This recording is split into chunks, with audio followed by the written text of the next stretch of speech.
মুসা আলাইহিস সালামের পায়ের মধ্যে একবার একটা লাল পিঁপড়া কামড় দিছে। এই সাইজের যে লাল পিঁপড়াগুলো কামড় দিলে খুব আরাম লাগে না?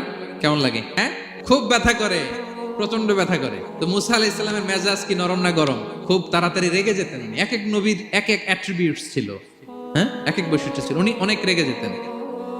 উনি থাপ্পড় মেরে একবার ফেরাউনের বাবুর্চিকে দুনিয়া থেকে শেষ। তো মুসা আলাইহিস সালামের পায়ের মধ্যে লাল পোকা, লাল পিঁপড়া কামড় দিছে, প্রচন্ড ব্যথা পাইতেছে আর ডলতেছে আর রেগে গেছে। রেগে তাকায় দেখে এদিকে লাল পিঁপড়ার বাসা, যে পা দিয়ে ডোলে সবগুলোর মেরে ফেলছে।